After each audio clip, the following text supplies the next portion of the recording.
नमस्कार. मी मोरेश्वर. हाय महाराष्ट्रमध्ये आपलं स्वागत आहे. महापालिका निवडणुकांची रणधुमाळी जोरात आहे. पुढारी एकमेकावर आरोप प्रत्यारोप करतायत. तर राज ठाकरे, महाराष्ट्र नवनिर्माण सेनेचे सुप्रीमो राज ठाकरे, हे जोरदार बॅटिंग सुरू आहे. महापालिका निवडणुकीनिमित्ताने दोन्ही ठाकरे बंधू एकत्र आले आहेत, एकत्र लढत आहेत. त्याचा सामना महायुतीशी आहे, भाजप यांच्याशी आहे. त्यामुळे दोन्ही बाजू सभा गाजवत आहेत. राज ठाकरे सभा करतायत, स्फोटक मुलाखती देत आहेत. त्या माध्यमातून मराठी जनतेच्या मनातील मराठी अस्मिता चेतवण्याची धडपड राज ठाकरेंनी चालवली आहे. एका मुलाखतीत राज ठाकरे यांनी आपली हीच ताकद दाखवली. राज ठाकरे म्हणाले, परप्रांतीयांना त्यांनी इशारा दिला. परप्रांतीय आणि राज ठाकरे यांचं नातं महाराष्ट्राला माहीत आहे. राज ठाकरेंनी तोच दम दिला.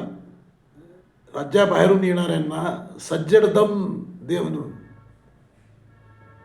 आम्हाला ताकद दाखवू नका, असा थेट इशारा राज ठाकरेंनी आज दिला आहे.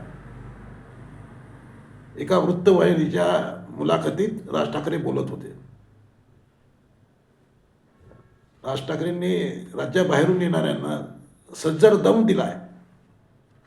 राज ठाकरे म्हणाले की विविध राज्यातून लोक मुंबईत येतात, नोकरीसाठी येतात आणि ते इथे स्थायिक होतात.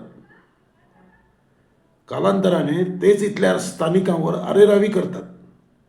अशा परिस्थितीविषयी राज ठाकरेंना प्रश्न विचारण्यात आला होता की तुमची भूमिका काय आहे. राज ठाकरे म्हणाले, अविकसित राज्यातून लोक विकसित राज्यात म्हणजे आमच्या महाराष्ट्रात येतात. ते आमच्या महाराष्ट्रात येणार आणि आम्हाला सांगणार की त्यांना महाराष्ट्राचा विकास करायचा आहे. मी म्हणतो, स्वतःच्या राज्यात जा, तिथे करा विकास. तिथे काही करता येत नाही म्हणून येथे आलात.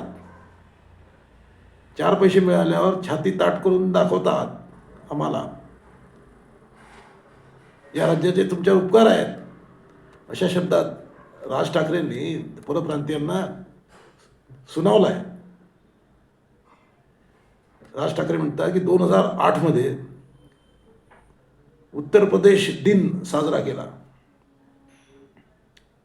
उत्तर प्रदेश दिन, महाराष्ट्र दिन आपण समजू शकतो, महाराष्ट्रात आहे महाराष्ट्र दिन. महाराष्ट्र दिनाला एक कारण आहे. हा उत्तर प्रदेश दिन कुठून आला? जो उत्तर प्रदेशात साजरा होत नाही ते फॅड महाराष्ट्रात आणण्याचा प्रयत्न झाला. राज ठाकरे म्हणतात त्याला आम्ही विरोध केला आणि ते बंद झालं. आता छटपूजेच्या नावाखाली चौपाट्या भरून टाकत आहात. कुणाला ताकद दाखवतात?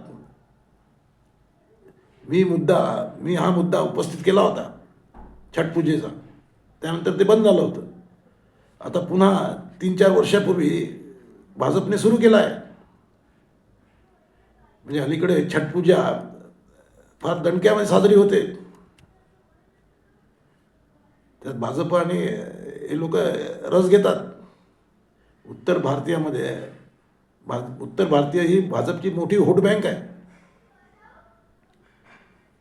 त्यामुळे भाजप छटपूजा वगैरेला प्रोत्साहन देतो. त्यामुळे आता छटपूजेला विरोध होईल का, असा थेट प्रश्न राज ठाकरेंना विचारण्यात आला की आता छटपूजेला विरोध होईल का. त्यावर राज ठाकरे म्हणाले, महाराष्ट्रात येऊन मला ताकद दाखवू नका.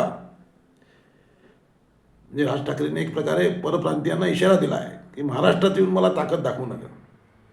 माझा कोणत्याही पूजेला विरोध नाही, घरात करा पूजा. आमच्याकडे गणपती विसर्जन होतोय, वर्षानुवर्षे होतोय. त्यामुळे आता छटपूजा करायला जाऊ नका. आता राज ठाकरे यांच्या या विरोधाचा परप्रांतीयावर काय परिणाम होतो, छटपूजा थांबवतात का, की छटपूजेला आणखी जोर येणार, हे भविष्यात आपल्याला पाहायला मिळेल. पण सध्या तरी